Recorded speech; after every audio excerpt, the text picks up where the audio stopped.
Olá, alunos do Paraná, tudo bem com vocês? Novamente aqui o professor Jefferson, Biologia, a Francis interpretando para Libras. Vamos seguir em frente aí com os conteúdos, porém, uma velocidade um pouco menor agora, porque nós vamos retomar desde as primeiras aulas. Então a gente precisa finalizar. Da aula passada ficou faltando um pedacinho, que é a parte de micoses. Eu citei para vocês, pedi para que vocês estruturassem a tabela. Hoje a gente volta nesse ponto. Depois de tratar esse ponto, vamos revisar vários conteúdos. Combinado? Antes da gente entrar no detalhamento da aula, Google Classroom, Aulas Paraná, Escola Paraná. Estão usando essas ferramentas? Está interagindo com o seu professor? Está mandando as atividades, confirmando sua presença nas aulas? Não deixe de fazer. É importante, as responsabilidades do aluno continuam as mesmas, por mais que remotamente. Combinado? Seguindo em frente, galera. Então, vamos lá. Começando a nossa revisão trimestral, parte 1 da revisão, aula 15. Sou eu que vos falo ainda. Principais objetivos, começando por ser feliz. Menos que isso não aceite. Beleza? Retomar para as micoses, já havia comentado, ficou faltando. Revisar os pontos mais relevantes de cada aula do trimestre, e eu vou mostrar para vocês o que eu considero como relevante. Incentivar vocês que tenham boa alimentação, práticas saudáveis nesse período de quarentena e um manejo sustentável dos recursos naturais. Essa é a minha intenção com todas as minhas aulas, gente. Até acho que eu vou mudar os objetivos daqui para frente, eu vou pôr só isso, esses 3 aqui. Que vocês tenham uma boa alimentação, hábitos saudáveis com vocês mesmos e um manejo sustentável dos recursos naturais. Vocês já viram o quanto eu ressalto isso a cada aula? O quanto isso é o relevante dos conteúdos? E que sem o conhecimento que vocês adquirem aqui na escola, em nível fundamental e médio, vocês terão dificuldade em fazer isso? Em ter uma boa alimentação, práticas saudáveis e um manejo sustentável disso? Pensa nisso. Vamos lá, micoses. Tua tabela já está pronta, já faz um tempinho que eu passei para você, ela já está estruturada, já está com o nome de todas as doenças e o causador. Agora você vai fazer a tua parte. Qual é? Preencher contaminação, prevenção e sintomas. Prevenção. Não há vacinas para micoses. Então, eu não preciso citar quais tem vacina. Como é que você vai falar sobre a prevenção? Como a gente fez anteriormente. Eu falo a contaminação. Se eu falo para vocês, a contaminação é por relação sexual desprevenida. A prevenção você vai colocar o quê? O uso de preservativos. Você vai colocar isso automaticamente. Maravilha? Eu vou citar os sintomas. Seguindo. Primeira, candidíase. Sapinho, Candida albicans. O mesmo causador, 2 doenças. A candidíase, uma DST, sexualmente transmissível. Vai causar o quê? Irritação e coceira no canal vaginal. No menino, não tem sintomas, mas ele é o transmissor. Uma mulher, uma vez colonizada por Candida albicans, ela vai manter a população de Cândida. Toda vez que a imunidade diminuir, a Cândida prolifera, igual uma herpes. Super comum. Então, o fato de você ter uma parceira e ela manifestar sintomas de Cândida, não quer dizer que ela pegou de você, não quer dizer que ela pegou de outra pessoa. Pode ser que ela já era portadora e uma questão de imunidade privilegiou que o fungo se multiplicasse. O mesmo fungo, mas a via de contaminação é diferente, dá o sapinho. É por objetos que a criança leva à boca, ou por trocas entre uma colher que a mãe leva à boca e também compartilha com o filho. A Cândida pode habitar a nossa boca, ela não vem parar na boca por relação sexual, o caminho é outro. Quando a imunidade está baixa, manifesta o sapinho, as manchinhas na língua e por dentro da boca. Muito parecida com aquela síndrome mão, pé, boca, mas aquela é um vírus. Estamos falando de um fungo. Tá bom? Pitiríase, ou tinea versicolor. Pano branco é o quê? Pontinhos esbranquiçados que aparecem na pele. Muito comuns quando a gente usa uma roupa, ou uma roupa de cama, uma roupa de banho, que ficou guardada por muito tempo em lugar úmido e sombreado. Por quê? Porque a umidade é importante para o surgimento do fungo e ela vai ser incentivado o desenvolvimento desse fungo se não tiver incidência de luz solar. Por isso, gente, ventilem o seu quarto, Abra janelas, ponha sua roupa de cama no sol, você evita a proliferação de várias coisas, dentre elas, fungos. Uma micose de pele simples, existem várias pomadas muito simples que podem ser utilizadas e pode dar uma leve coceira na região, mas sem ardência. Claro que uma falta de higiene, uma coceira exagerada, pode levar a infecções por bactérias que estão na pele. Mas é outro caso que não é micose. A micose era só a coceira. Onicomicoses, micoses de unha. Muito comuns as micoses de unha. Mais comuns nos pés do que nas mãos. Por quê? Porque as mãos geralmente estão mais secas. E os pés é mais fácil ficarem úmidos e sombreados, escondidos dentro do calçado. Então a importância de você deixar o seu calçado evaporar o suor do dia, sempre que possível tire o calçado. Quem tiver a condição de ter mais de um calçado para poder revezar, melhor. Quem não tem essa condição, veja que lugar da casa você pode deixar para que o seu calçado seque. Por quê? Porque essa umidade facilita a vida do fungo, que pode estar ali na sua unha, ele se desenvolve, não é nada letal, mas vai causar esbranqueamento da unha, descolamento, vai depositar material ali embaixo que não tem um cheiro muito agradável. E é um tratamento bem complicado. Por quê? Porque ele vai envolver um esmalte para a pessoa passar e algumas vezes um remédio para ser ingerido, que não é tão eficiente quanto o esmalte, ele é um complemento, e depende da unha crescer completamente. Então é um processo bem longo. Quanto tempo leva para crescer uma unha inteira no dedão do pé? Vixe! Então vale a pena prevenir, cuide bem. Por quê? Porque a gente pode ter outros problemas. Vou pular para cá. Por que eu vou pular? Porque eu estou falando de pé, eu vou continuar a falar de pé. Pé de atleta ou frieira entre os dedos. Principal motivo, umidade entre os dedos. O tênis também com a sola, a palmilha, sola não, né? Mas a palmilha úmida. Então, de novo, veja que lugar da casa você deixa o seu tênis, para isso secar, para evitar a umidade, que a umidade é o que dá o ambiente ideal para o fungo proliferar. Pode ser que a frieira se manifeste em outros lugares do corpo? Pode. Dependendo da profissão ou hábito da pessoa, o mesmo fungo também pode se manifestar nas virilhas e axilas. Como que ele é transportado do pé? Pelas mãos. Então, muito cuidado, muita higiene no banho. Repare se você está pondo suas roupas íntimas secar no sol, se você mora num lugar que não faz sol frequentemente, tem dificuldade com isso, ferro de passar, passa as meias, passa as roupas íntimas. Aí é uma questão de higiene, não é porque alguém vai ver se a sua meia está amassada ou não. É para matar o fungo. No caso da menina, passar as roupas íntimas ajuda a controlar a candidíase também. Presta atenção nisso.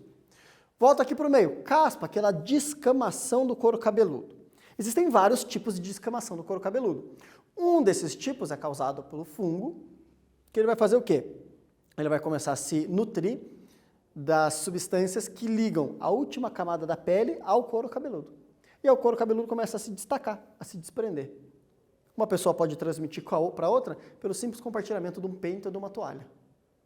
A pessoa seca o cabelo lá com a toalha, tem o fungo, a toalha úmida, fica no banheiro úmido, a toalha nunca vai para o sol, a mesma toalha por muito tempo úmida, mais de uma pessoa usando a mesma toalha, olha que bagunça. O fungo está feliz ali no meio, né? Proliferando, vivendo, passando de um para o outro, nossa, quanta cabeça diferente, um careca, um cabeludo, um cabelo cacheado. Vamos lá, e por último, a única das micoses da lista da aula de hoje, que a gente realmente tem que se preocupar. Histoplasmose. Moramos num estado que tem uma mata muito bonita, muito exuberante, tem muitas áreas rurais, um estado essencialmente agrícola, o que nos dá uma boa condição para morcegos. E existe um fungo que mora nas fezes de morcegos, e é muito comum morcegos no beiral de casa, no forro, no sótão, e aí eles moram ali, eles defecam, nas fezes deles pode se desenvolver o histoplasma, e o histoplasma ele vai entrar pela via respiratória e vai atacar todo o sistema de troca gasosa dos pulmões. Então, não é uma doença muito rara, mas ela tem sintomas parecidos com uma bronquite pesada, uma pneumonia leve. Muito fácil de confundir. Se foi ao médico com sintomas de pneumonia, de bronquite, mas você sabe que tem morcegos onde você mora ou na sua casa, comente com ele. Mas veja, doutor, tem essa questão também, né? Olha só, pode ser histoplasmose. Por que eu digo isso? Porque eu tenho um colega de faculdade que estudava morcegos em caverna e que ele só não morreu. Por quê? Porque quando ele foi ao médico com os sintomas, ele ia ser tratado por pneumonia, ia receber um antibiótico, não um antimicótico. Quando ele falou, eu estudo morcegos, opa, na hora a equipe médica pensou diferente e realmente ele tinha histoplasmose. Pensou? Iam tratar com o medicamento errado, ele iria morrer sem saber o motivo. Então, conhecimento é tudo. Melhor, a gente pode viver melhor. Olha aí, ó. É bem comum morcegos na casa da gente. Bem comum. Né? É um ambiente que tem muitos morcegos. Não se preocupe com a parte de morcegos que se alimentam de sangue e a história que o coronavírus passou do morcego para as pessoas. Isso não vai acontecer com você. Você tem que se preocupar com coisas mais plausíveis. Como o quê? Histoplasmose. Maravilha? Se cuide, se previna. Seguindo então, entrando na nossa revisão. Como é que eu vou destacar para vocês o que eu achei de importante? Eu fiquei pensando nisso. Falei, gente, toda aula eu trouxe uma notícia para eles, e essa notícia tem a ver com a parte mais importante de cada assunto que eu trabalhei. Então já sei, eu vou pegar todas essas notícias e vou revisar a aula a partir do tema tratado na notícia. Primeira notícia que eu apresentei para vocês, sobre a história da professora Cristina Vega e seu aluno, que estavam estudando fósseis, numa região onde já se estuda fósseis há décadas, e descobriram que um dos fósseis que todo mundo olhava faz muito tempo, e achava que pertencia a um grupo, na verdade pertence a outro grupo. Então eles não descobriram um novo ser vivo, eles perceberam que algo que era classificado num grupo, na verdade não pertence àquele grupo, e teve que ser criado um novo grupo, um novo gênero e uma nova espécie para encaixar aqueles seres. E é claro, o que a gente vê com a notícia? Pesquisa da UFPR descobre novas espécies de serpente e estrela do mar no Paraná. A espécie é nova? Sim, mas o exemplar é antigo. Era algo que muitos pesquisadores já viram, mas não tinham prestado atenção, que ele era uma espécie diferente. Precisou de um novo sistema de classificação para enquadrar esse grupo. Mas o reino é o mesmo, o filo é o mesmo, todos os outros pontos são os mesmos. Mudou um novo gênero criado e a nova espécie. É um sistema que está em constante atualização. Conforme as pesquisas se aprofundam, diferenças vão sendo descobertas, o sistema vai sendo adequado. Maravilha? Próxima ideia. Um exercíciozinho a respeito desse tema para vocês. Vocês vão ter que escolher a que está errada. Os nomes científicos dos seres vivos são escritos com base em um conjunto de regras proposto por Carl von Linné, ou no Brasil, Linneu. A respeito dessas regras, marque a alternativa incorreta. Primeira alternativa. Todos os nomes científicos devem ser escritos em latim ou latinizados. Quando se referir às subespécies, a nomenclatura será trinomial. O nome científico é composto por dois nomes, gênero e o epíteto, o adjetivo específico. O nome científico nunca deve ser destacado do texto. Ou letra E, o nome do autor pode ser colocado logo após o nome da espécie. Anota, responde, eu já venho.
Facilitei, né?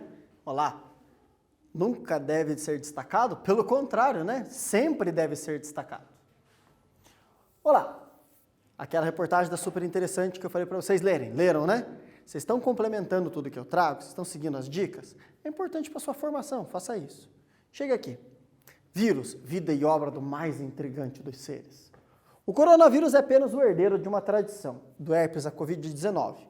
Entenda como os vírus moldaram a vida na Terra e a história da civilização.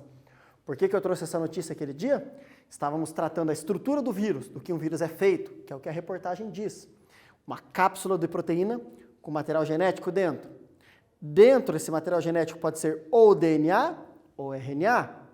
E aí o ciclo de vida do vírus depende. Se ele for DNA, ele tem que produzir RNA mensageiro para formar proteína. Se ali dentro houver um RNA, ele primeiro reverte esse RNA para DNA, para daí fazer o RNA mensageiro, para daí fazer a proteína. Lembram disso?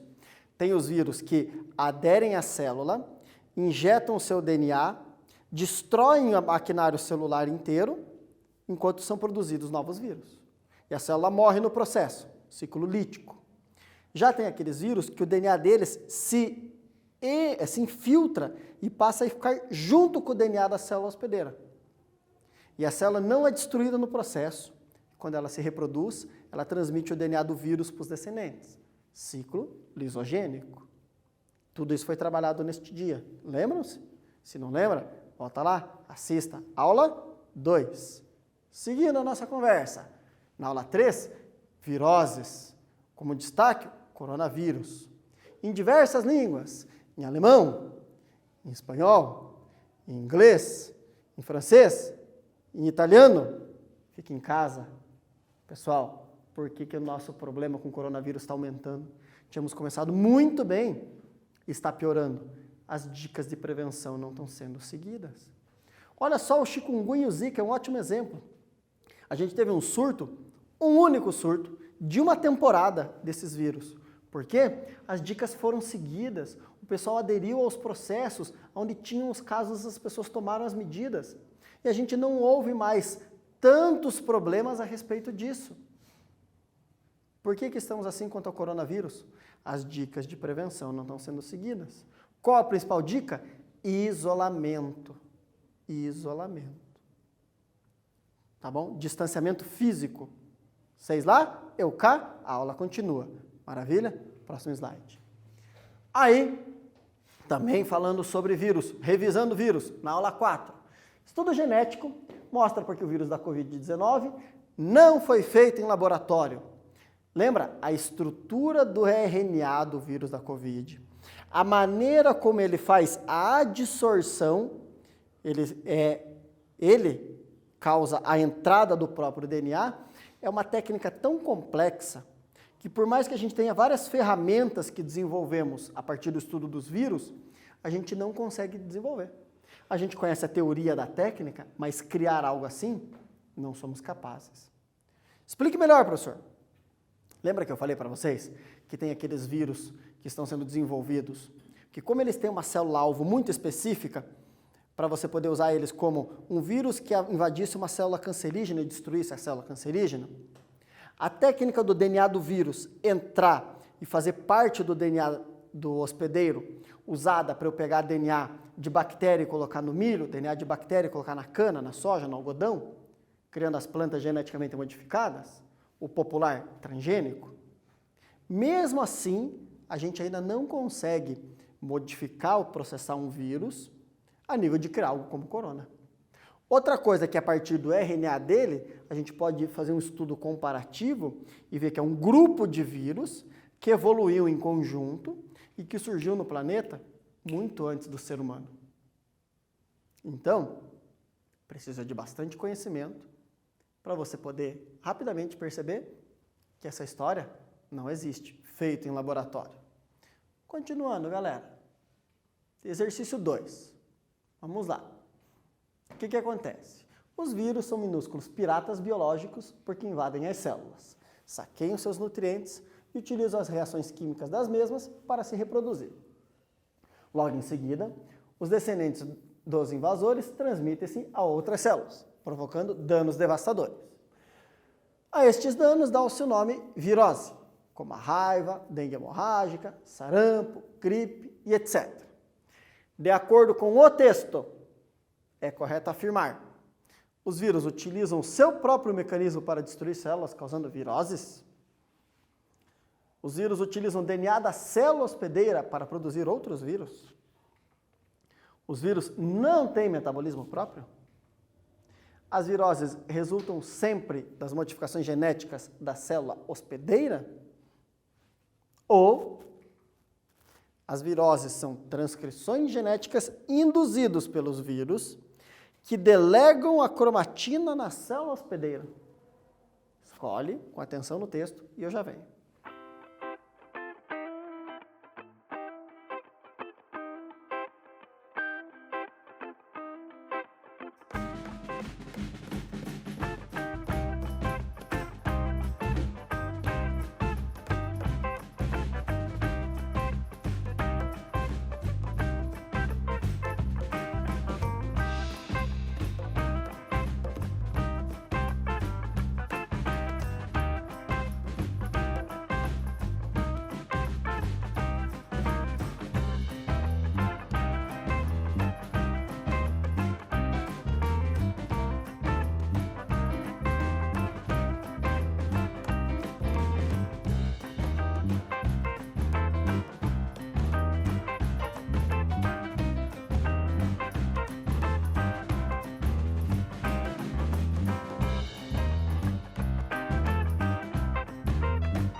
Gente, olha esta frase aqui, ó, bem interessante. Saqueiam seus nutrientes e utilizam as reações químicas das mesmas para reproduzir. Ou seja, ele depende da célula, porque eles não têm metabolismo próprio. Simples, né? Seguindo. Aí, quando eu vim falar de bactérias para vocês, trouxe essa imagem das cianobactérias que fazem fotossíntese e duas proteobactérias, bactérias muito simples, como se fossem as primeiras a terem surgido. E trouxe para vocês essa notícia de 2008, até comentei para vocês que um aluno que me mostrou. Descoberta na África, ecossistema de uma espécie só. Bactéria sobreviveria, mesmo após fim de todos os outros seres da Terra. Como no reino Monera, a gente tem bactérias atuando em todas as funções biológicas do planeta, tem bactéria fazendo fotossíntese, tem bactéria fazendo decomposição, tem bactéria que fermenta, tem bactéria que respira, tem bactéria fazendo quimiossíntese. Não seria muito impossível se a gente encontrasse uma bactéria generalizadora que fizesse todos os processos. E foi o que foi descoberto. Uma bactéria capaz de fazer produção de energia, utilizar a energia e decompor a matéria morta. Ou seja, ela é um ecossistema sozinha. Ela não depende de outros seres, como nós dependemos das plantas para fotossíntese, se alimentar delas, e depois a decomposição pelos fungos. Essa bactéria faz tudo. Dentro de uma mina de ouro da África do Sul, numa fenda de rocha cheia de água, a 2,8 km de profundidade, vive a bactéria Leucosporodes audax-viator, e mais ninguém. Longe da luz do sol e sem nenhuma outra criatura que sirva de alimento, audax-viator, viajante audaz, em latim, o nome foi tirado de um trecho do livro Viagem ao Centro da Terra, de Júlio Verne, usa a radiação do urânio presente nas rochas como fonte de energia, e os minerais e gases dissolvidos na água como matéria-prima para produzir tudo de que precisa, incluindo mais cópias de si mesmo. Totalmente autônomo, totalmente independente. Seguindo para a próxima aula, quando nós falamos das doenças causadas por bactérias, eu trouxe para vocês a epidemia velada, que na época o governo censurou tudo que ele pôde de notícia sobre isso. Em 1974, escolas fechadas, hospitais lotados e eventos cancelados. Por quê? Epidemia de meningite. Uma bactéria que viaja pelo ar, transmitida de pessoa para pessoa e que ataca as membranas do sistema nervoso central, chamadas meninges. E todas as demais doenças relacionadas a bactérias que eram muito importantes, aqui uma imagem da época, e o tema, no auge da epidemia da doença, o regime militar proibiu médicos de dar entrevistas e jornalistas de publicar reportagens. Não estamos vivendo isso hoje. Hoje estamos vivendo um momento contrário. Muitas pessoas produzindo muito material a respeito, e aí você tem que tomar cuidado com a qualidade daquilo que você recebe. É melhor você procurar que você procura com qualidade. Se você receber, confira a fonte. Veja se ela é confiável. Maravilha? Seguindo em frente. Outra reportagem que eu trouxe para vocês, também da revista Super Interessante. O que são superbactérias e por que elas ameaçam a saúde do mundo inteiro? Diante de antibióticos que já não fazem mais efeito e de estudos alarmantes sobre o futuro com as superbactérias, pesquisadores de diversos países, inclusive do Brasil, correm atrás de soluções. Trouxe para vocês o Alexander Fleming, descobridor dos primeiros antibióticos, a penicilina. E nesses um pouco mais de 100 anos, o ser humano aumentou a linha de antibióticos, sequenciou o DNA do fungo, altera esse DNA para produzir outros tipos de antibióticos, só que eu acabo permitindo que as bactérias sensíveis morram e as resistentes ocupem o ambiente. Então as bactérias mais sensíveis ao antibiótico vão sendo eliminadas e eu só vou mantendo as resistentes. Uma pessoa com imunidade baixa se contaminando por bactérias resistentes vai ser tratada com o quê? Se o próprio corpo não tem reação e não há um antibiótico para aquela variedade resistente. Por isso, todo o controle na venda e no consumo de antibióticos. Trouxe várias dicas a respeito disso. Reveja a aula e reveja as dicas, muito importantes. Outro exercício para vocês. A classificação dos seres vivos em 5 reinos não é mais aceita nos dias atuais. O reino Monera, por exemplo, com a classificação em 3 domínios, deixou de existir, pois seus representantes estão distribuídos em 2 desses domínios, Que domínios são esses onde os moneras foram distribuídos?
Facilzinho, né? Quebrou nas bactérias primitivas e nas bactérias verdadeiras.